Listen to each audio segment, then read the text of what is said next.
بسم اللہ الرحمن الرحیم الحمد للہ رب العالمین والصلاة والسلام علی سید المرسلین محمد وآلہ واصحابہ اجمعین اما بعد۔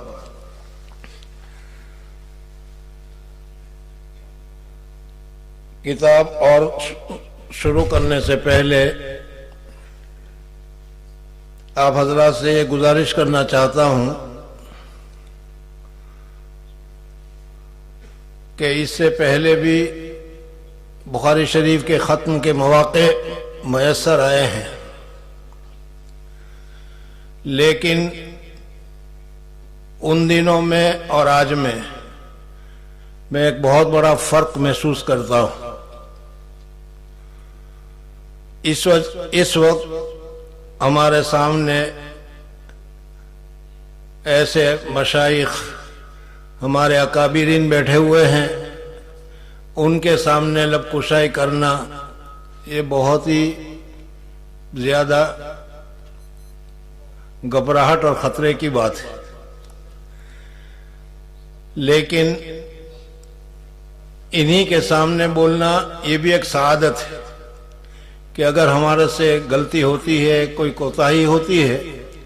تو یہ ہمیں رہنمائی کریں گے، بتائیں گے، جس کی وجہ سے آگے ہمارے لیے آسانی ہوگی۔ اس وقت ہم ختم بخاری کے مجلس میں یہاں شریک ہیں۔ بخاری شریف کا ختم اور اس کی برکات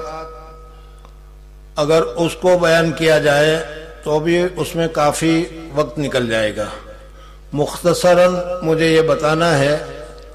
کہ دوسری جو مجلسیں ہوتی ہیں ان مجلس کے اعتبار سے ختم بخاری کی مجلس کا ایک بہت ہی بڑا اور اونچا مقام ہے۔ مشائخین اور اسی طریقے سے شراح حدیث وغیرہ ذکر کرتے ہیں کہ بخاری شریف یہ بہت ہی اعلیٰ اور بہت ہی اونچی کتاب ہے۔ امام بخاری رحمۃ اللہ تعالی علیہ نے ان کو لکھی اور لکھنے میں انہوں نے کیا کیا چیزیں سامنے رکھی، یہ تفصیلی بحث ہے جو ابتدائی کتاب میں آپ حضرات کے سامنے گزری بھی ہوگی۔ کچھ مختصر سی باتیں میں آپ حضرات کے سامنے ابھی ذکر بھی کروں گا، لیکن یہ بتانا چاہتا ہوں کہ آج کی یہ مجلس اصل میں ختم بخاری کے لیے دعا کی قبولیت کی یہ مجلس ہے۔ بخاری کے ختم کے بعد جو دعا کی جاتی ہے اللہ تبارک و تعالیٰ کے یہاں اس کتاب کی برکت سے وہ دعائیں قبول ہوتی ہیں۔ بہت سارے ایسے مشائخ کا تذکرہ ملتا ہے کہ وہ فرماتے ہیں کہ جب بھی ہمیں کوئی ضرورت پیش آئی اور اللہ تبارک و تعالیٰ سے اس ضرورت کو ہمیں مانگنے کی ضرورت پیش آئی تو اس وقت ہم نے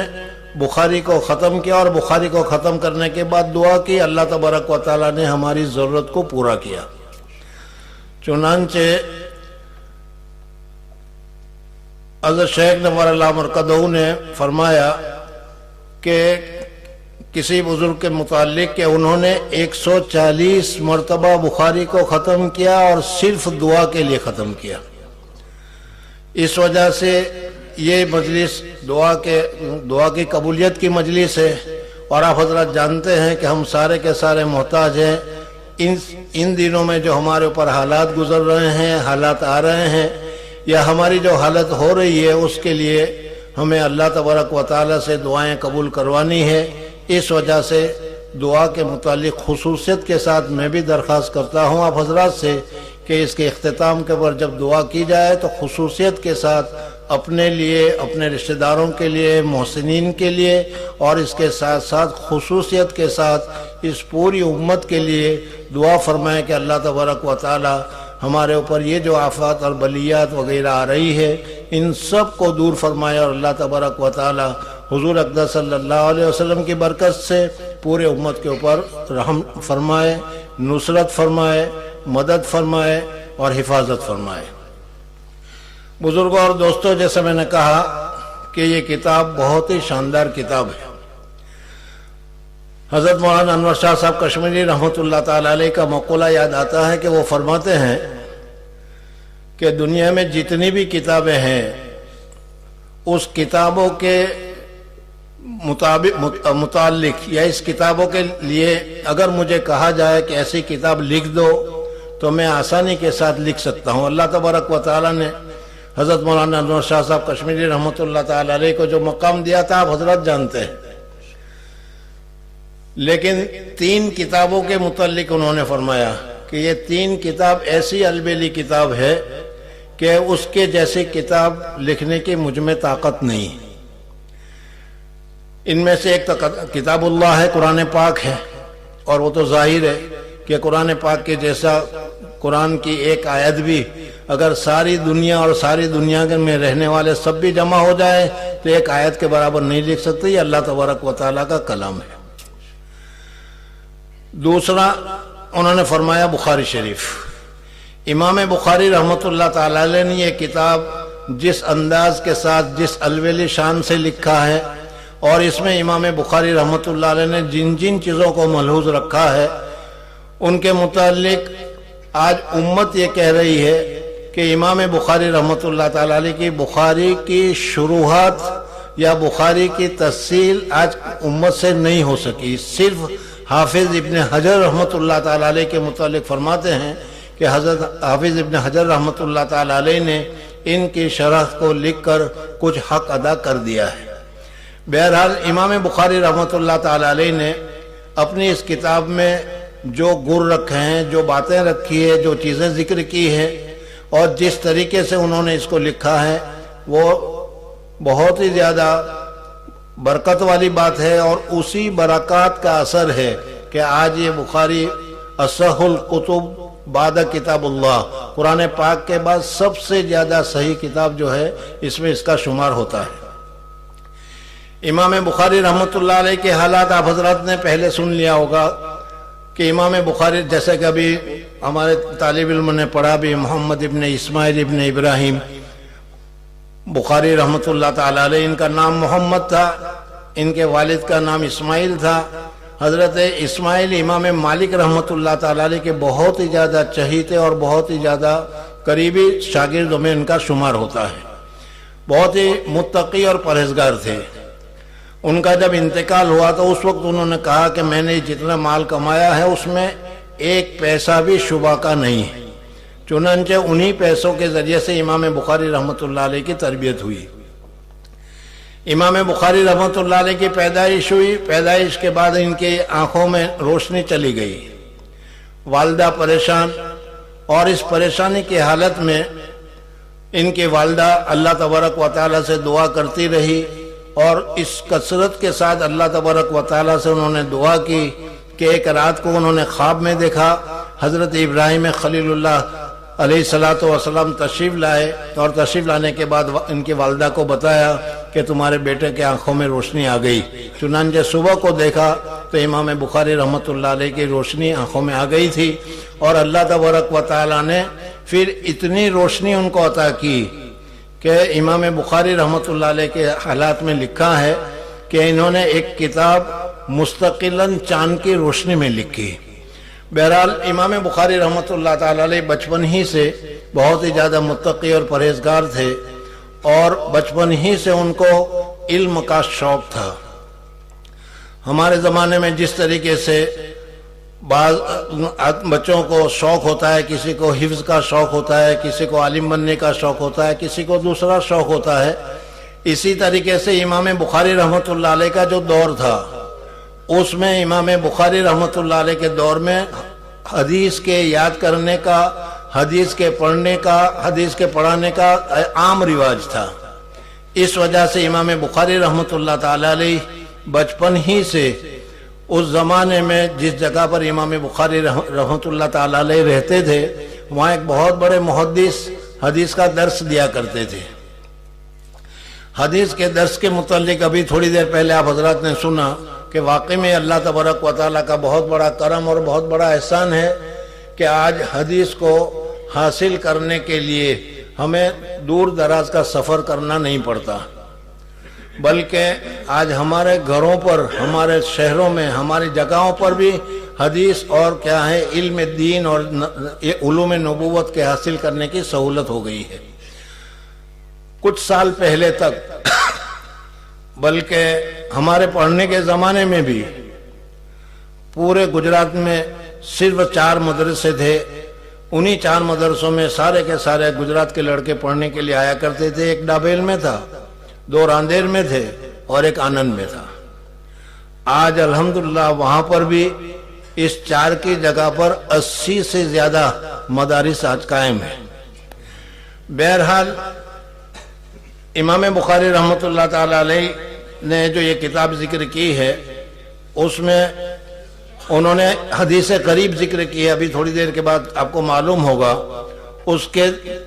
وجوہات میں سے ایک وجہ یہ بھی بتائی جاتی ہے کہ امام بخاری رحمۃ اللہ علیہ بتانا چاہتے ہیں کہ جب تک اپنے گھروں سے باہر نکل کر جب تک تم حدیث کو حاصل نہیں کرو گے، علم حاصل نہیں کرو گے، گھر میں بیٹھ کر یہ علم حاصل ہونے والا نہیں۔ بہرحال جہاں پر بھی اللہ تبارک و تعالیٰ نے یہ مدارس قائم کر رکھے ہیں، یہ ہمارے لیے بہت ہی برکت کی جگہ ہے، اور یہ جگہ تربیہ جس کو کہا جا رہا ہے، جیسا بھی آپ حضرات نے سنا، یہ ہمارے لیے بہت ہی زیادہ برکت والی بات ہے۔ اور جیسا کہ ابھی سنا گیا کہ اس میں تعلیم اور تربیت کی تمام چیزوں کے اوپر عمل کیا جاتا ہے۔ دعا کرتے ہیں کہ اللہ تبارک و تعالیٰ اس کو قائم و دائم رکھے، زیادہ سے زیادہ پڑھنے والے پڑھانے والے اللہ تبارک و تعالیٰ نصیب فرمائے، اور اخلاص کے ساتھ خوب دین کا یہاں سے کام ہو، اور علوم نبوت اور نور نبوت دونوں کی روشنی سے پورے اس علاقے کو، پورے اس ملک کو اللہ تبارک و تعالیٰ منور فرمائے، اور اللہ تبارک و تعالیٰ ہر ایک کو دین اور ایمان کے ساتھ مالا مال فرمائے۔ بہرحال میں باتیں کر رہا تھا کہ حضرت امام بخاری رحمۃ اللہ تعالیٰ علیہ 6 سال ہی کی عمر تھی، اور اسی 6 سال کی عمر میں اپنے زمانے میں جو درس حدیث ہوتا تھا اس میں امام بخاری رحمۃ اللہ علیہ تشریف لے جانے لگے۔ علامہ داخلی نامی بہت بڑے محدث تھے جو وہاں درس دیا کرتے تھے، اور ان درس کو حاصل کرنے کے لیے، ان سے حدیث پڑھنے کے لیے دور دور سے لوگ حاضر ہوا کرتے تھے۔ ان میں 6 سال کا چھوٹا سا بچہ اگر آ کر بیٹھ جائے تو اس کی طرف کوئی توجہ بھی نہیں کرتا۔ آج بھی اتنے سارے مدارس میں، اتنے سارے لوگوں میں اگر کوئی 6 سال کا 7 سال کا بچہ اگر آ کر بیٹھ جائے تو ہماری اس کی طرف توجہ نہیں ہوتی۔ لیکن ایک مرتبہ علامہ داخلی رحمۃ اللہ تعالی علیہ حدیث بیان کر رہے تھے،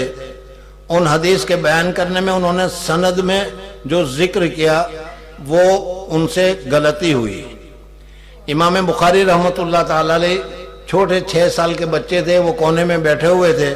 وہ کھڑے ہو گئے، اور کھڑے ہونے کے بعد کہا کہ آپ نے یہ جو سند بیان کی یہ صحیح نہیں ہے، صحیح سند یوں ہونا چاہیے۔ چنانچہ 6 سال کا بچہ اگر غلطی نکالے تو ظاہر بات ہے کہ استاد بھی سوچ میں پڑ جائے گا اور کہے گا کہ یہ کیا جانے، اس لیے ان کی طرف توجہ نہیں کہ پوچھا اچھا بتاؤ بھائی کیا غلطی ہے، کیا ہونا چاہیے، کہا کہ اس طریقے سے ہونا چاہیے۔ چنانچہ علامہ داخلی رحمۃ اللہ تعالی علیہ اپنے گھر گئے، اور گھر میں جا کر انہوں نے اس سند کو کتاب میں دیکھا تو واقعی میں وہ اسی طریقے سے تھا جو امام بخاری رحمۃ اللہ نے فرمائی تھی۔ اسی طریقے سے امام بخاری رحمۃ اللہ تعالی علیہ اپنے مقامی علماء سے حدیثیں حاصل کرتے رہے۔ خود بخاری میں بھی متعدد حدیثیں ایسی ذکر کی گئی ہے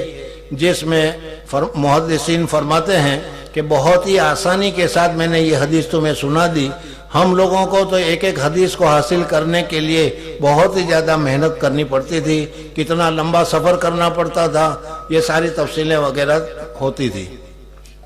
امام بخاری رحمۃ اللہ تعالی علیہ اس کے بعد پھر 16 سال کی عمر ہوئی، اس وقت امام بخاری رحمۃ اللہ تعالی علیہ اپنے والدہ کے ساتھ اور اپنے بھائی کے ساتھ حج کرنے کے لیے تشریف لے گئے، اور پھر اس کے بعد ان کے والدہ اور ان کے بھائی تو واپس آ گئے اور وہ وہاں مکہ متبرک میں رہ کر وہیں سے حدیثیں انہوں نے حاصل کرنا شروع کی اور متعدد بار انہوں نے لمبے لمبے سفر کیے۔ چنانچہ ان کے سوانے میں امام بخاری رحمۃ اللہ علیہ کا بغداد کا اور اسی طریقے سے بخارا سے نکل کر دوسری جگہوں پر جانے کا تذکرہ وغیرہ کافی تفصیل کے ساتھ ملتا ہے۔ امام بخاری رحمۃ اللہ تعالی علیہ نے بہت ہی محنت کے ساتھ حدیثوں کو حاصل کیا۔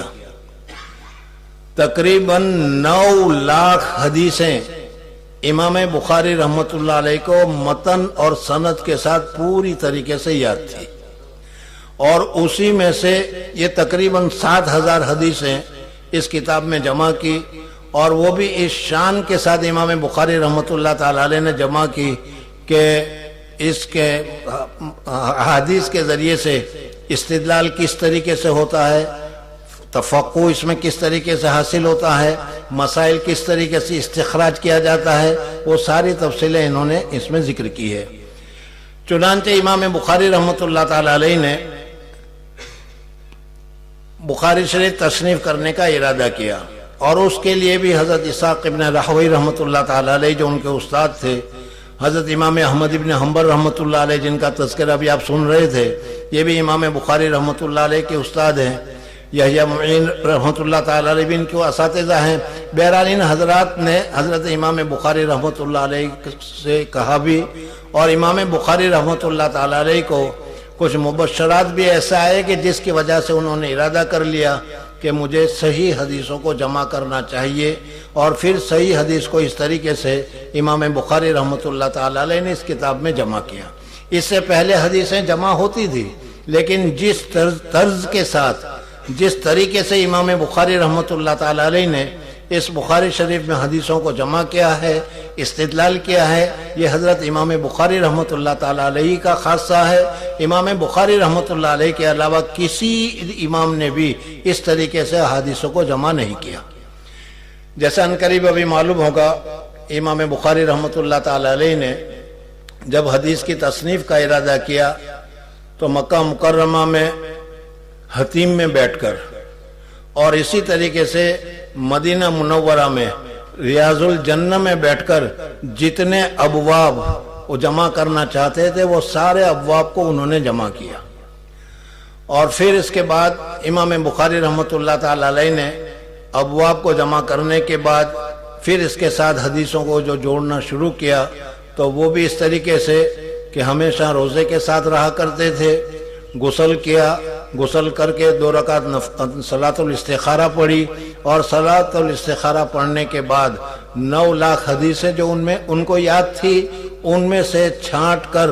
جو اس ترجمۃ الباب کے ساتھ مناسب ہوتی تھی اس کو امام بخاری رحمۃ اللہ تعالی علیہ نے جمع کیا۔ بہرحال تقریباً 16 سال تک امام بخاری رحمۃ اللہ تعالی علیہ نے اس بخاری شریف کو تصنیف کرنے میں لگایا، اور پھر اس کے بعد امام بخاری رحمۃ اللہ تعالی علیہ نے 26 سال تک تقریباً بخاری شریف کا درس دیا، اور امام بخاری رحمۃ اللہ تعالی علیہ سے پڑھنے والے مرد بھی تھے، عورتیں بھی تھیں، اور بہت کثرت سے لوگوں نے ان سے فیض حاصل کیا، اور تقریباً 1 لاکھ سے بھی زیادہ شاگرد امام بخاری رحمۃ اللہ علیہ چھوڑ کر گئے۔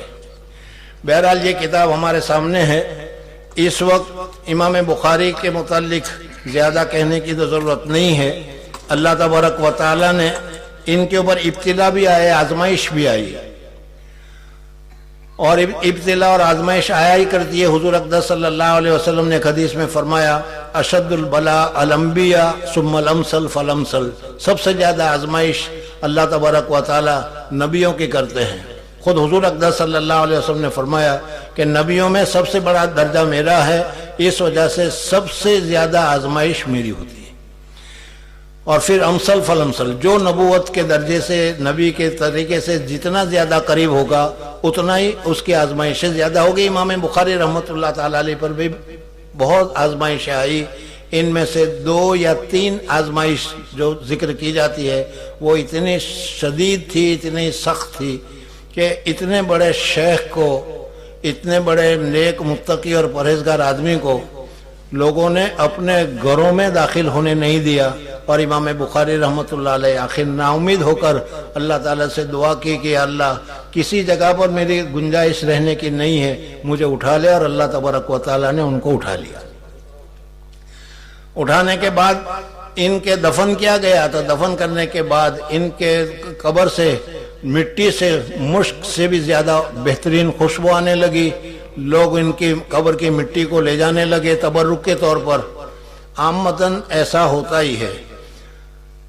کہ جب تک کوئی آدمی کام کا دنیا میں ہوتا ہے ہم اس کی قدر نہیں کرتے، اور پھر اس کے مرنے کے بعد ہم اس کی قدر کرتے ہیں۔ اچھا، اس طریقے سے امام بخاری رحمۃ اللہ تعالیٰ علیہ کے ساتھ بھی ہوا کہ پھر ان کی قبر سے مٹی جو خوشبو والی ہوتی تھی اس کو لے جانے لگے۔ روزانہ ان کی مٹی کے اوپر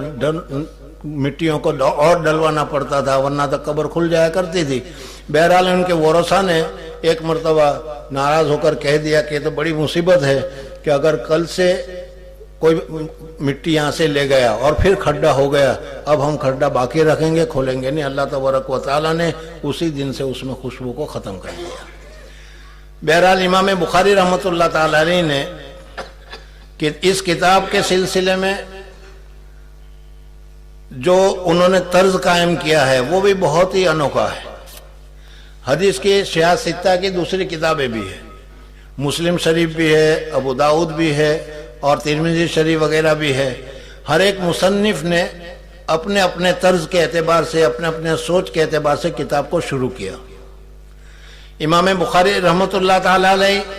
چونکہ بہت ہی اونچے درجے کے تھے، ان کی سوچ اور سمجھ بھی بہت ہی اونچے درجے کی تھی، اس وجہ سے کتاب کی ابتدا میں بھی انہوں نے سب محدثین سے الگ طریقہ اختیار کیا۔ امام مسلم رحمۃ اللہ تعالیٰ علیہ نے سمجھا کہ اس باتوں کا یا ایمان کا سارا دار و مدار سند کے اوپر ہے، اس وجہ سے اپنی کتاب میں سب سے پہلے سند کو ذکر کیا۔ امام ترمذی رحمۃ اللہ تعالیٰ علیہ، امام ابو داؤد رحمۃ اللہ تعالیٰ علیہ نے سمجھا کہ حضور اقدس صلی اللہ علیہ وسلم کی اطاعت ہے، انسان کو پیدا کرنا اللہ تبارک و تعالیٰ نے عبادت کے لیے کیا ہے، اس وجہ سے سب سے پہلے انہوں نے ایمان کو ذکر کیا، اور ایمان کے بعد سب سے زیادہ ضروری نماز ہے، اس وجہ سے نماز کے ذریعے سے اپنی کتاب کو شروع کیا۔ لیکن امام بخاری رحمۃ اللہ تعالیٰ علیہ نے اپنی کتاب کو شروع کیا تو سب سے پہلے جو کتاب کا سب سے پہلے جو باب آیا ہوگا تو اس میں امام بخاری رحمۃ اللہ تعالیٰ علیہ نے بابن کیف کان بدء الوحی کے ذریعے سے شروع کیا۔ یعنی امام بخاری رحمۃ اللہ علیہ یہ بتانا چاہتے ہیں، حضرت شیخ الہند رحمۃ اللہ تعالیٰ علیہ نے بہت اچھی بات کہی ہے کہ علم کے حاصل کرنے کے لیے اللہ تبارک و تعالیٰ نے قوت حافظہ اور اسی طریقے سے قوت باصرہ، آنکھ کا اور چھونے کا وغیرہ کا راستہ رکھا ہے کہ اس کے ذریعے سے ہم علم حاصل کرتے ہیں۔ منطقین بھی فرماتے ہیں کہ ان چار چیزوں کے ذریعے سے علم حاصل ہوتا ہے، لیکن حضرت شیخ الہند رحمۃ اللہ علیہ فرماتے ہیں کہ ان چیزوں سے جو علم حاصل ہوتا ہے وہ علم حاصل ہوتا ہے، لیکن وہ صحیح ہی ہو، یقینی ہو، یہ کوئی ضروری نہیں۔ بارہا ہم دیکھتے ہیں کہ آنکھ دیکھنے کا کام کرتی ہے، لیکن آنکھ بھی بعض مرتبہ غلط چیزوں کو دیکھ لیتی ہے، یا دیکھنے کے بعد اس سے غلط چیز حاصل کر لیتی ہے۔ حضرت شیخ الہند رحمۃ اللہ علیہ فرماتے ہیں کہ بارش کے دنوں میں تم نے رات کو دیکھا ہوگا کہ چاند اپنی جگہ پر ہے اور بادل گھوم رہا ہے، لیکن جب ہم دیکھتے ہیں تو ہمیں یہ معلوم ہو رہا ہے کہ بادل اپنی جگہ پر ہے اور چاند چل رہا ہے۔ اگر ہم لوگوں نے یہ نہ دیکھا ہو، اس لیے کہ ہم لوگوں کو وہ آسمان پر دیکھنے کی توفیق بہت کم ہوتی ہے سردی کی وجہ سے، تو ریل گاڑی میں بیٹھے ہوں گے تو وہاں دیکھا ہوگا کہ ہم ریل گاڑی میں بیٹھے ہیں اور ریل گاڑی پوری تفصیل کے ساتھ تیزی کے ساتھ جا رہی ہے، ریل گاڑی جا رہی ہے، درخت اپنی جگہ پر ہے، لیکن ہمیں یہ محسوس ہوا کہ درخت ہمارے سامنے سے دوڑ کے ہوا آ رہا ہے، تو آنکھ بھی غلط دیکھ لیتی ہے۔ آنکھ کا دیکھا ہوا بھی یقینی نہیں کہا جا سکتا، بعض مرتبہ اس میں بھی غلطی ہو سکتی ہے۔ پھر ان کے بعد انہوں نے کان کی مثال عطا کی کہ اور یہ تو ظاہر ہی ہے کہ بعض مرتبہ آدمی کہتا کچھ ہے اور سنتا کچھ ہے۔ اس وجہ سے امام بخاری رحمۃ اللہ تعالی علیہ نے سب سے پہلے جس کو معتبر سمجھا، یقینی سمجھا، اور یہ بتایا کہ سب سے زیادہ معتبر اور یقینی بات جو ہے وہ وحی کی، کہ وحی کے ذریعے سے جو علم حاصل ہوگا لا شبہۃ فیہ، اس میں کسی قسم کا کوئی شبہ، کسی قسم کا کوئی کمی یا کسی قسم کی کوئی پریشانی اس میں نہیں ہوگی۔ اس وجہ سے امام بخاری رحمۃ اللہ تعالی علیہ نے اپنی کتاب میں سب سے پہلے باب کیف کان بدء الوحی کے ذریعے سے وحی اور وحی کے تمام لوازمات کو سب کو ذکر کر دیا۔ بہرحال امام بخاری رحمۃ اللہ تعالی علیہ کی دوسری عادت یہ بھی ہے کہ ترجمۃ الباب میں کبھی امام بخاری رحمۃ اللہ تعالی علیہ قرآن پاک کی آیت ہی کو ذکر کر دیتے ہیں، اور پھر اس کے بعد اس کے تائید کے لیے حدیث کو ذکر کرتے ہیں، جیسا کہ ابھی آپ حضرات کے سامنے جو حدیث پڑھی گئی اسی میں امام بخاری رحمۃ اللہ علیہ نے مسئلہ بتایا، باب قول اللہ تعالی ونضع الموازین القسط لیوم القیامہ، قرآن پاک کی آیت ذکر کر دی۔ اسی طریقے سے دوسری جگہ پر کبھی حدیث کو ذکر کر دیتے ہیں، اور کبھی امام بخاری رحمۃ اللہ علیہ قرآن اور حدیث کے علاوہ کوئی اپنے الفاظ کو بھی ذکر کرتے ہیں، اور بعض مرتبہ امام بخاری رحمۃ اللہ علیہ باب کہنے کے بعد جگہ خالی چھوڑ دیتے ہیں، باب بلا ترجمہ جس کو کہا جاتا ہے۔ اس بلا ترجمہ کے باب کے لیے بھی بہت لمبی بحث ہے کہ امام بخاری رحمۃ اللہ تعالی علیہ نے اس کو کیوں چھوڑا۔ ہمارے حضرت اقدس نور اللہ مرکزو فرمایا کرتے تھے، اور بھی بہت ساری وجوہات ہے، ان میں سے حضرت نے جو ہمیں بتایا وہ میں بتا رہا ہوں کہ حضرت نے فرمایا کہ امام بخاری رحمۃ اللہ علیہ تمہارا امتحان لے رہے ہیں کہ اتنے سارے ابواب پڑھ رہے ہو تم اور طریقہ تمہیں معلوم ہو گیا، اس باب کی جگہ کو میں خالی چھوڑ رہا ہوں، اب تم اپنی طرف سے اس میں ترجمۃ الباب کو لگاؤ، خوب ترجمہ کو پیدا کرو۔ بہرحال بات چل رہی تھی امام بخاری رحمۃ اللہ علیہ کی کتاب کی ابتدا کی۔ امام بخاری رحمۃ اللہ تعالی علیہ نے باب کیف کان بدء الوحی کے ذریعے سے وحی کی ساری تفصیلات ذکر کی، اور پھر اس کے بعد ایمان کو ذکر کیا کہ ایمان کے بغیر کوئی کام درست نہیں ہے، سب سے زیادہ ضرورت جو ہے وہ ایمان کی۔ اس وجہ سے ایمان کیا ہے، ایمان میں کمی بیشی ہوتی ہے نہیں، ینقص یا نہیں، وہ ساری چیزیں تفصیل تمہارے سامنے آ گئی ہوگی، اور اس کو ذکر کیا ہے امام بخاری رحمۃ اللہ تعالی علیہ نے۔ ایمان کے بعد امام بخاری رحمۃ اللہ علیہ فرماتے ہیں کہ سب سے زیادہ ضروری ہے وہ ہے علم، بغیر علم کے آدمی کچھ کر نہیں سکتا۔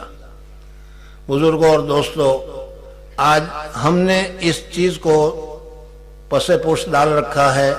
اور یہ سمجھ رہے ہیں کہ علم کی اتنی ضرورت نہیں ہے، حالانکہ علم بہت زیادہ ضروری ہے، اور علم حاصل کیے بغیر چارہ کار نہیں ہے۔ اسی وجہ سے امام بخاری رحمۃ اللہ تعالی علیہ نے ایمان کے بعد کتاب العلم کو ذکر کیا، اور علم کے بعد پھر اب عمل کی ضرورت پیش آتی ہے، تو امام بخاری رحمۃ اللہ علیہ نے پھر سارے ابواب تمہارے سامنے ذکر کیے۔ ان سارے ابواب کے اخیر میں امام بخاری رحمۃ اللہ تعالی علیہ نے جو کتاب التوحید ذکر کیا، رد علی الجہمیہ ذکر کیا، وہ اس معنی کر کہ ایمان لانے کے لیے کیا کیا چیزیں ضروری ہے وہ تو پہلے بتا دی کہ اس کے بغیر ایمان کامل نہیں ہوگا، اس کے بغیر ایمان پورا نہیں ہوگا، اس وجہ سے ان چیزوں کے اوپر ایمان لانا ضروری ہے۔ لیکن پھر امام بخاری رحمۃ اللہ تعالی علیہ نے اخیر میں سارے مسائل، کتاب الصلاۃ، زکوٰۃ، حج اور کتاب الصوم، اور اسی طریقے سے نکاح، اور اسی طریقے سے کیا کتاب البیوع وغیرہ کے سارے مسائل کو جو ایک انسان کی زندگی میں ضروری ہے، سارے ابواب بیان کرنے کے بعد اب جو کتاب ختم ہونے جا رہی ہے تو امام بخاری رحمۃ اللہ تعالی علیہ نے کتاب التوحید کو پھر ذکر کیا۔ سوال یہ پیدا ہوتا ہے کہ اگر یہ ایمانیاتی کے ساتھ اگر اس کا تعلق تھا تو کتاب الایمان مستقلاً ذکر کیا تھا، وہاں اس کو ذکر کر دے۔ تو اس کا جواب یہ ہے کہ امام بخاری رحمۃ اللہ تعالی علیہ نے ایمان کن کن چیزوں پر ہونا چاہیے وہ ایجابی طور پر وہ سارا پہلے تمہارے سامنے ذکر کیا۔ اب اس باب میں اخیر میں ان چیزوں سے بچنے کی ضرورت ہے، اس لیے کہ دنیا میں 3 قسم کے لوگ ہوتے ہیں۔ بعض تو ایسے ہیں کہ اپنی عقل ہی کو سب کچھ سمجھتے ہیں، جو بات عقل میں آ گئی وہی صحیح، اور اگر کسی چیز کو عقل قبول نہیں کرتی تو اس کو ماننے کے لیے تیار نہیں ہوتی۔ آج کا دور بھی اگر کچھ دیکھا جائے تو تقریباً ایسا ہی ہے کہ میری سمجھ میں آ گیا، میں سمجھوں، مجھے صحیح لگا، وہی صحیح ہے، دنیا چاہے کچھ بھی کہتی رہے میں اس کو ماننے کے لیے تیار نہیں۔ دوسرا ایک طبقہ انسانوں کا ایسا ہے کہ جن کو عقل سے کچھ پڑی ہی نہیں، وہ صرف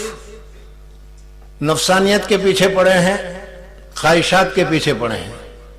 اولئک کالانعام بل ہم اضل سبیلا، جانور کی طرح بس کھاؤ پیو مزہ کرو عیش کرو، اور اس کے علاوہ انہیں کچھ پڑی نہیں۔ اور ایک تیسرا طبقہ ہے کہ وہ عقل کو بھی معتبر مانتا ہے، عقل کو بھی ضروری مانتا ہے، لیکن اس کے ساتھ ساتھ وہ شریعت کو بھی، قرآن اور حدیث کو بھی معتبر مانتا ہے، اور کہتا ہے کہ ہم اسی بات کو مانیں گے جو قرآن اور حدیث سے ثابت ہے،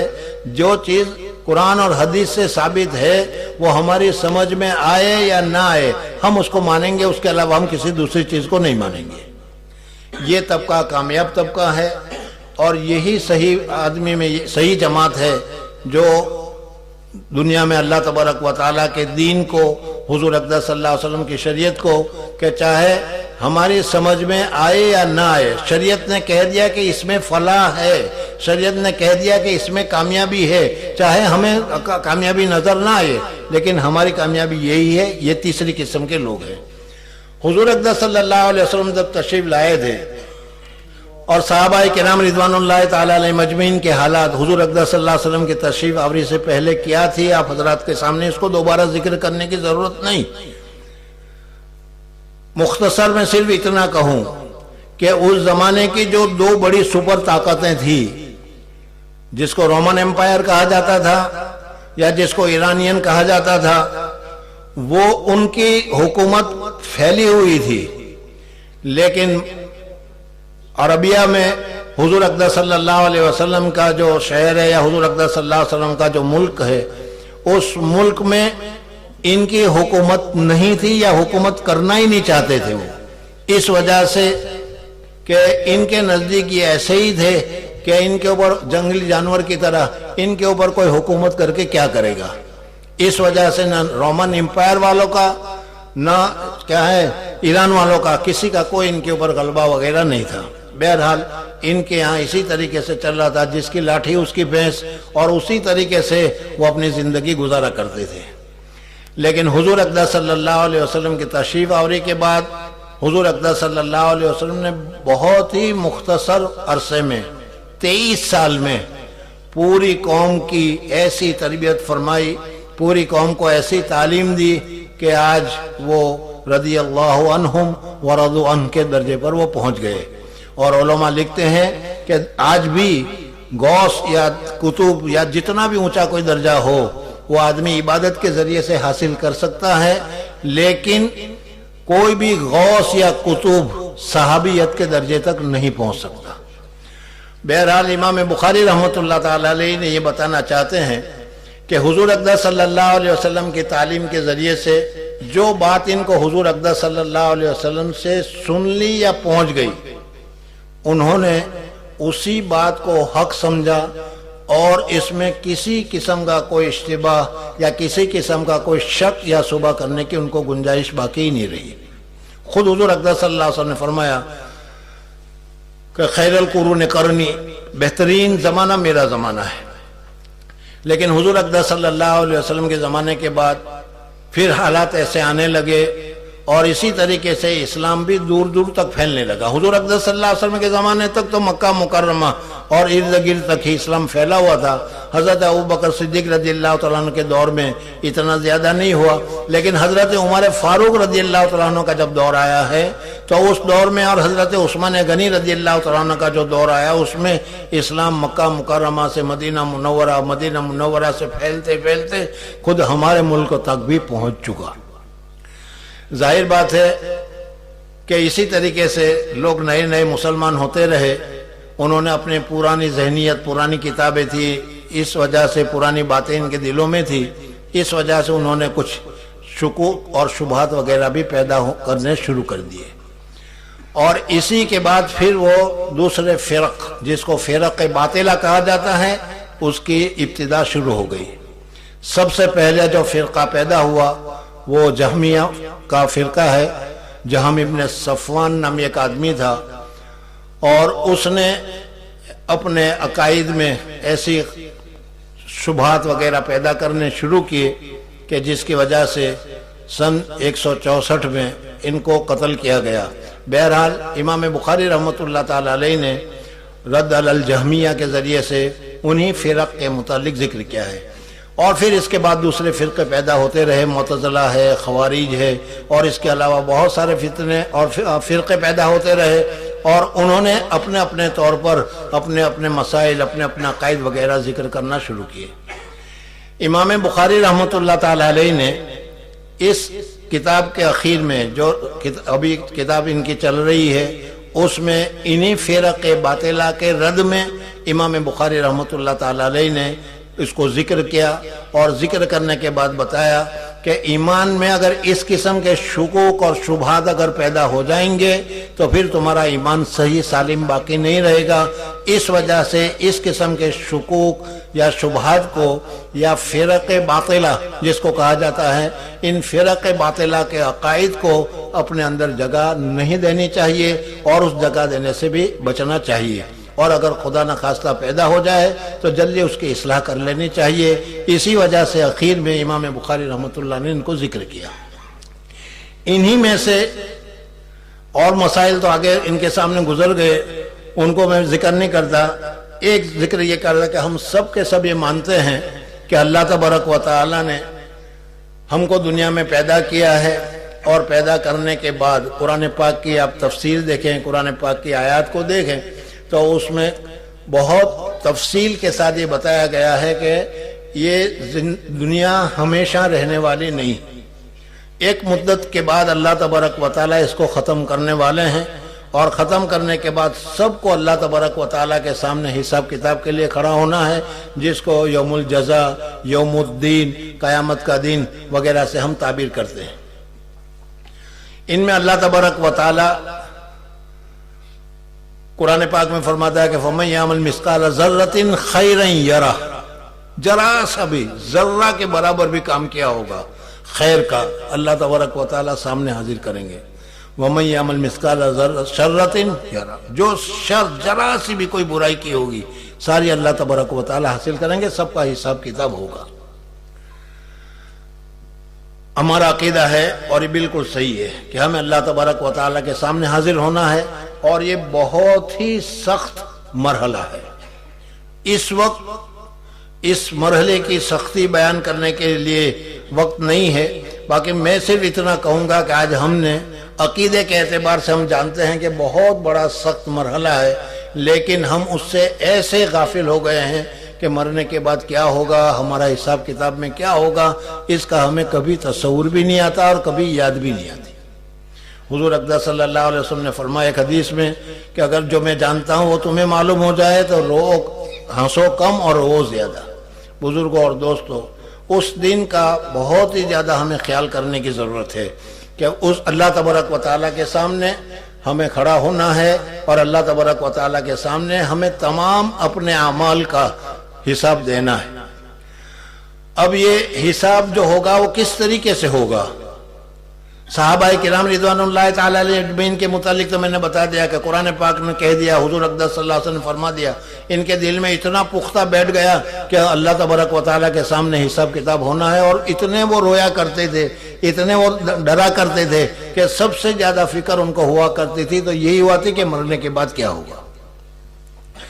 جہم ابن صفوان اور ان کے جو متبعین پیدا ہوئے، جیسا کہ میں نے ابھی بتایا کہ یہ جو فرق باطلہ ہے، خوارج ہے، اور اسی طریقے سے کیا ہے، ان کے علاوہ دوسرے جتنے بھی فرقے وہ سارے فرقے ختم ہو گئے، آج موجود نہیں ہیں، لیکن انہوں نے جو بیج بویا تھا اس کے اثرات آج بھی پائے جاتے ہیں۔ اس وجہ سے ہمیں ان چیزوں سے بچنے کی ضرورت ہے۔ امام بخاری رحمۃ اللہ تعالی علیہ اس ترجمۃ الباب میں یہ بتانا چاہتے ہیں کہ قیامت میں حساب کتاب کے لیے اللہ تبارک و تعالی ایک میزان کو قائم کریں گے، ایک ترازو کو قائم کریں گے، اور اس ترازو میں وزن کیا جائے گا، اور اس ترازو میں وزن کرنے کے بعد جس کی نیکیاں بڑھ جائے گی وہ جنت میں جائے گا، اور جس کے گناہ بڑھ جائیں گے وہ جہنم میں جائے گا۔ میں نے جیسے کہ ابھی بتایا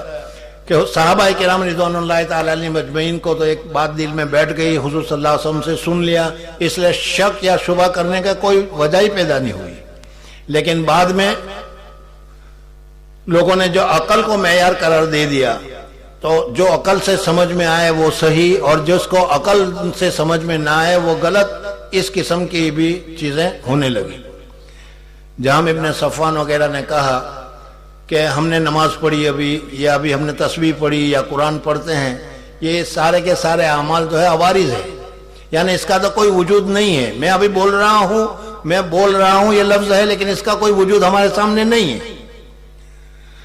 تو اس کا وزن کس طریقے سے ہوگا؟ اس وجہ سے انہوں نے کہہ دیا کہ نہ ترازو قائم ہوگی نہ کچھ ہوگا، صرف وزن ہوگا، لیکن اللہ تبارک و تعالیٰ کریں گے، ترازو نہیں ہوگی۔ حالانکہ قرآن پاک میں اللہ تبارک و تعالیٰ خود فرماتے ہیں وَنَزَعُ الْمَوَازِينَ، ہم میزان کو قائم کریں گے۔ موازین میزان کی جمع ہے، میزان کے معنی آتے ہیں ترازو کے۔ اصل تو میزان کہا جاتا ہے، تو آپ نے دیکھا ہوگا ترازو میں کہ ایک کانٹا ہوتا ہے، اس کانٹے کے آگے یا پیچھے ہٹنے کی وجہ سے ہمیں پتہ چل جاتا ہے کہ کم ہے یا زیادہ ہے۔ تو اللہ تبارک و تعالیٰ میزان کو قائم کریں گے۔ جہاں ابن صفوان میزان کے قیام کرنے سے منکر ہے، اور وہ یہ کہتا ہے کہ نہیں، میزان قائم نہیں ہوگا، اس لیے کہ میزان تو اس چیز کے لیے ہوتا ہے جس کا کوئی وجود ہو۔ اگر کوئی لکڑی نہ تولنا ہو تو اس کے لیے میزان ہوگا، اور سونا تولنا ہو تو اس کے لیے میزان ہوگا، لیکن کیا ہے، آواز کے لیے کوئی میزان وغیرہ کی ضرورت نہیں ہے۔ لیکن میں نے جیسے کہا کہ یہ انہوں نے اپنے طور پر یہ کہا، لیکن آج اگر ہم اپنے طور پر بھی سوچیں اور غور کریں تو اللہ تبارک و تعالیٰ نے سائنس کے ذریعے سے ہمیں بتا دیا ہے کہ صرف مجسمات ہی نہیں بلکہ عوارض بھی تولے جا سکتے ہیں، ہوا کا بھی وزن کیا جا سکتا ہے، بخار کا بھی وزن کیا جا سکتا ہے، روشنی کا بھی وزن کیا جا سکتا ہے، اور حضرت مولانا شبیر احمد عثمانی رحمۃ اللہ تعالی علیہ نے اس بجلی کے ذریعے سے وزن طاقت کے پیدا ہونے کا پوری اپنی تفصیل ذکر کیا۔ اس کے ذریعے سے وہ فرماتے ہیں کہ بجلی کے ذریعے سے کیا ہے، اتنی بجلی داخل کی گئی، اتنا کرنٹ دیا گیا، اس کے ذریعے سے ان ساری چیزوں کا میزان اور ان ساری چیزوں کو ناپا جا سکتا ہے۔ تو اللہ تبارک و تعالیٰ کہ مخلوق اگر اس طریقے سے کر سکتی ہے تو خالق بدرجہ اولیٰ اس کو کر سکتا ہے۔ بہرحال امام بخاری رحمۃ اللہ علیہ فرماتے ہیں کہ وَنَزَعُ الْمَوَازِينَ، باب اللہ تبارک و تعالیٰ کے اس فرمان میں کہ ہم قائم کریں گے میزان کو۔ سوال یہ پیدا ہوتا ہے کہ موازین جمع میزان کی، ایک ترازو کافی ہے، پھر جمع کے ترازویں، بہت ساری ترازو ہم قائم کریں گے، اس بہت ساری ترازوؤں کی کیا ضرورت ہے؟ شعراء اس کے مختلف جواب دیتے ہیں۔ ایک تو جواب یہ ہے کہ میزان تو ہوگا ایک ہی، لیکن چونکہ وہ بہت بڑا ہوگا،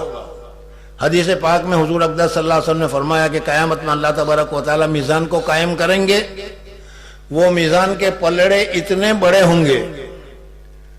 کہ اس میں ساتوں آسمان اور ساتوں زمین کو رکھ دیا جائے تو بھی اس میں رکھا جا سکے گا۔ اس سے معلوم ہوا کہ بہت بڑا میزان ہوگا، بہت بڑی ترازو ہوگی، اور جو کوئی بڑی چیز ہوتی ہے تو اس کو ہم اعزاز کے ساتھ، احترام کے ساتھ، جمع کے صیغے کے ساتھ استعمال کرتے ہیں۔ جیسے ایک آدمی ہو تو اس کو کہتے ہیں تو، لیکن اگر اس کا احترام کرنا ہو تو ہم کہتے ہیں آپ۔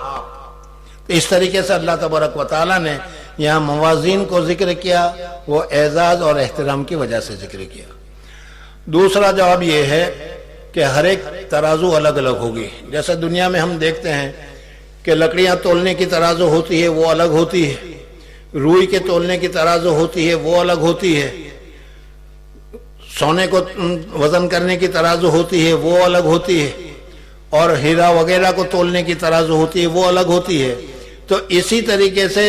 نماز کی ترازو الگ، روزے کی ترازو الگ، اور اسی طریقے سے دوسرا مختلف جماعتوں کی جو ہوگی اس کی تقسیم ہوگی، اور اس کے اعتبار سے مختلف ترازویں ہوگی۔ بہرحال ترازو اسی وجہ سے امام بخاری رحمۃ اللہ تعالی علیہ نے یہاں پر اس آیت کو ذکر کیا جس میں موازین کا لفظ ذکر کیا گیا ہے، اور رکھیں گے ہم، مقرر کریں گے ہم میزان کو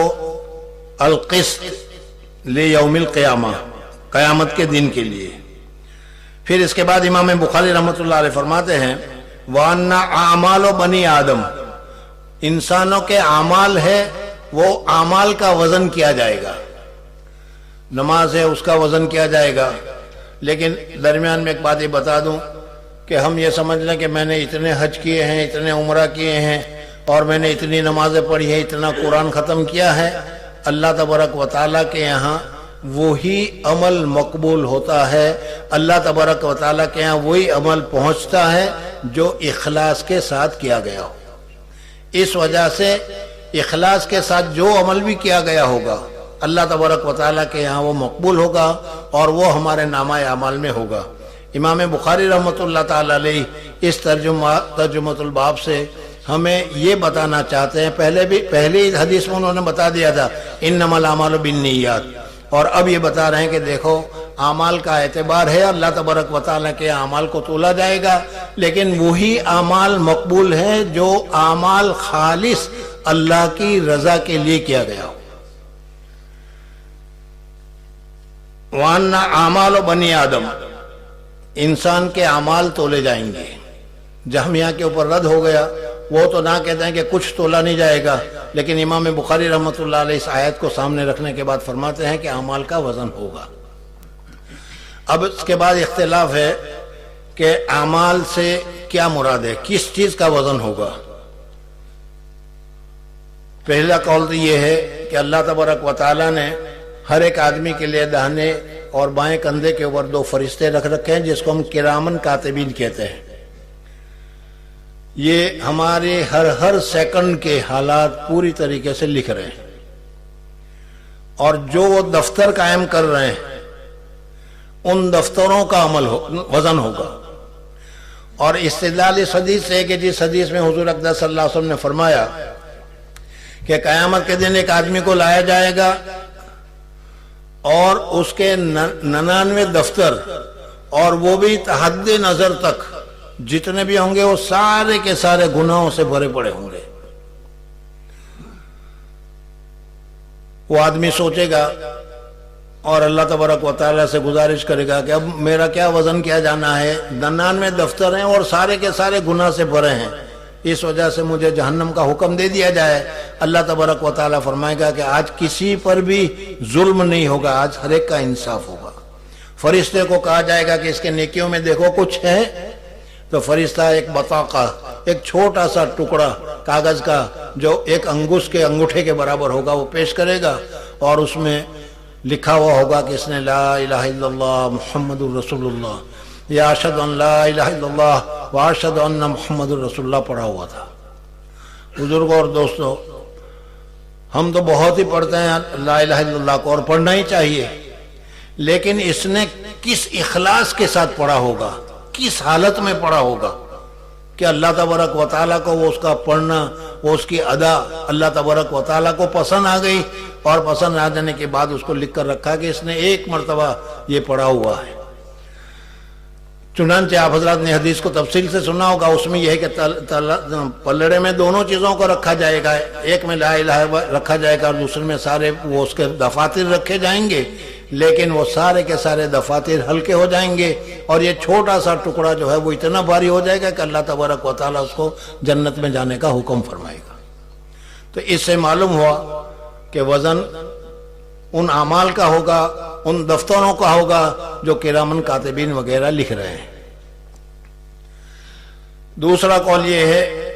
کہ دفتروں کا وزن نہیں ہوگا، بلکہ اعمال ہی کو اللہ تبارک و تعالیٰ تبدیل فرما دیں گے۔ اور اس کی تائید یا دلیل حضرت ابراہیم علیہ السلام کی وہ حدیث ہے، حضور اقدس صلی اللہ علیہ وسلم معراج میں تشریف لے گئے تو حضور اقدس صلی اللہ علیہ وسلم کو حضرت ابراہیم علیہ السلام نے فرمایا کہ اپنی امت کو میرا سلام کہنا اور کہنا کہ جنت جس کو تم کہہ رہے ہو جنت یہ چٹیل میدان ہے، جتنا تم کلمہ پڑھو گے، جتنا تم ذکر کرو گے، اللہ تبارک و تعالیٰ ایک درخت کو یہاں پر پیدا کر دے گا۔ اس وجہ سے جتنا باغ، جیسا باغ تم چاہتے ہو اتنی اللہ کی عبادت کرتے رہو، وہی عبادت وہاں پر بدل جائے گی۔ اور دوسری حدیث سے بھی معلوم ہوتا ہے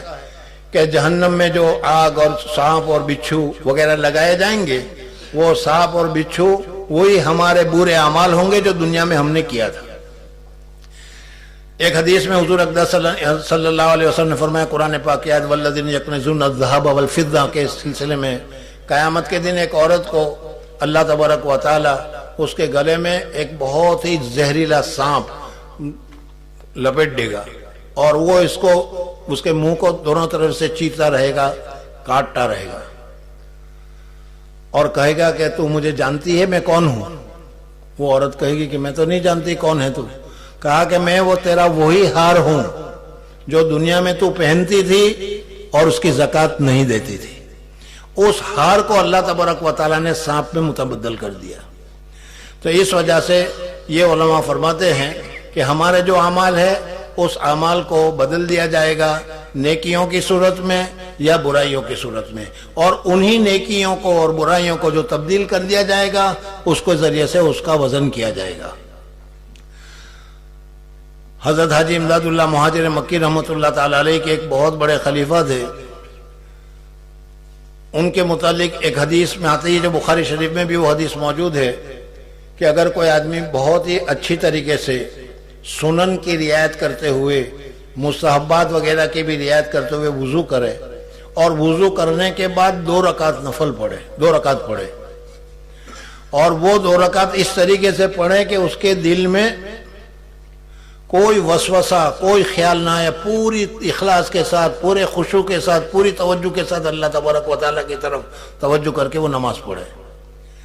اللہ تبارک و تعالیٰ اس 2 رکعت کے بدلے میں جو اس نے اس خشوع اور خضوع کے ساتھ پڑھی، اللہ تبارک و تعالیٰ اس کی مغفرت فرما دیں گے۔ انہوں نے یہ حدیث سنی، بزرگ تھے، حضرت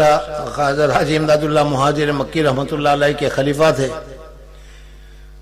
ہماری طرح ہم تو اس سے بھی زیادہ بڑی بڑی حدیثیں سنتے ہیں، لیکن ہمارا قلب اتنا غافل ہوتا ہے کہ اس کی طرف ہمیں عمل کرنے کی توجہ اور دھیان ہی نہیں ہوتا۔ انہوں نے اپنے دل میں سوچ لیا کہ آج مجھے اس کے اوپر عمل کرنا ہے اور عمل کر کے اپنی مغفرت کو حاصل کرنی۔ انہوں نے بہت ہی خشوع اور خضوع کے ساتھ وضو کیا، اور وضو کرنے کے بعد انہوں نے نماز کو ختم کیا، اور اس میں انہوں نے یہ کیا کہ چونکہ ہماری آنکھ کھلی ہوتی ہے تو کھلی ہونے کی وجہ سے جہاں نظر پڑتی ہے ہمارا دماغ بہت سینسٹیو ہے، اس وجہ سے بہت ساری چیزوں کو اخذ کرتا ہے، شک شبہ، اور اسی طریقے سے بہت سارے وساوس اور خیالات وغیرہ آ جاتے ہیں۔ اس وجہ سے انہوں نے نماز پڑھنے کے وقت تاکہ کوئی دوسرا خیال نہ آئے اپنی آنکھوں کو بند کر لیا، اور بند کر کے انہوں نے نماز پڑھی۔ نماز پڑھ کر فارغ ہوئے تو بزرگ تھے، اس وجہ سے انہوں نے سوچا کہ دیکھوں میری نماز کی کیا حال ہے، میں نے کیسی پڑھی۔ صاحب کشف تھے، اللہ تبارک و تعالیٰ نے ان کو کشف کیا، میں دکھلایا کہ بہت ہی حسین اور جمیل کوئی عورت ہے، لڑکی ہے، اور ایسی حسن اور جمال والی کہ جس کا کوئی نظیر، کوئی مثال پیش نہیں کی جا سکتی، وہ سامنے سے آ رہی ہے لیکن آنکھوں سے اندھی ہے۔ یہ سوچ میں پڑ گئے کہ یہ کیا ہے، اتنی خوبصورت عورت ہے، آنکھوں سے اندھی ہے، اور اسی وہ فکر میں تھے، پریشانی میں تھے کہ یہ کیا مجھے کشف ہوا، میرے سمجھ میں نہیں آیا۔ تو انہوں نے حضرت حاجی صاحب رحمۃ اللہ تعالی علیہ کے سامنے ذکر کیا کہ حضرت آج میں نے کشف، میرے سامنے کشف ہوا، اور کشف میں نے دیکھا کہ بہت ہی حسین اور جمیل کوئی لڑکی ہے، اور خوبصورت ہے، اور اتنی خوبصورت ہے کہ اس کی کوئی تعریف نہیں کی جا سکتی، لیکن وہ آنکھوں سے اندھی ہے۔ حضرت حاجی امداد اللہ مہاجر مکی رحمۃ اللہ تعالی علیہ سید الطائفہ تھے، فوراً انہوں نے سننے کے ساتھ ہی کہہ دیا، معلوم ہوتا ہے کہ تم نے نماز پڑھی ہے لیکن خلاف سنت آنکھیں بند کر کے پڑھی ہے. تو انہوں نے کہا کہ جی حضرت میں نے آنکھیں بند تاکہ کوئی دوسرا خیال اور وسوسہ نہ آئے، اس وجہ سے میں نے آنکھیں بند کر کے پڑھی تھی. حضرت نے فرمایا کہ وہی تمہارا عمل جو تھا نماز، وہ وہاں پر حور کی شکل میں اللہ تبارک و تعالیٰ نے دکھلا دیا. بہرحال یہ دوسرا قول ہے کہ اللہ تبارک و تعالیٰ ہمارا جو اعمال ہے اس اعمال کو تبدیل کر دیں گے، اور اس تبدیل کے ذریعے سے اچھے اعمال جو ہوں گے اچھی شکل میں، اور برے اعمال جو ہوں گے برائی کی شکل میں ہوں گے. ان کے علاوہ اور بھی بہت سارے جواب دیے جاتے ہیں. ان میں سے ایک یہ ہے کہ آدمی کو خود وزن کیا جائے گا، اور اس کے لیے حضرت عبداللہ ابن مسعود رضی اللہ تعالیٰ عنہ کی حدیث اس سلسلے میں پیش کی جاتی ہے. بہرحال امام بخاری رحمۃ اللہ تعالیٰ علیہ ان ساری چیزوں کو ذکر کرنے کے بعد فرماتے ہیں وَأَنَّ أَعْمَالُ بَنِي آدم وَقَوْلُهُمْ يُوزَنُ. امام بخاری رحمۃ اللہ نے فیصلہ کر دیا کہ اللہ تبارک و تعالیٰ جس کو اب ہم کہتے ہیں یہ عوارض ہے، پتہ نہیں چلتا نماز ہے پڑھی کیا ہے اس کو کچھ پتہ نہیں چلتا، یہ اعراض میں سے ہے. اللہ تبارک و تعالیٰ قادر مطلق ہے. اللہ تبارک و تعالیٰ انہی کو وزن کریں گے. اقوال و بنی آدم، بنو آدم کے اقوال اللہ تبارک و جو قول ہے جو ہم بولتے ہیں اس کو اللہ تبارک و تعالیٰ کے یہاں وزن کیا جائے گا. امام بخاری رحمۃ اللہ تعالیٰ علیہ نے ایک بات اس میں یہ فرمائی کہ مسلمانوں کس کس کا وزن ہوگا ایک دوسری مستقلاً بحث. اللہ تبارک و تعالیٰ کے سامنے حساب کتاب ہوگا.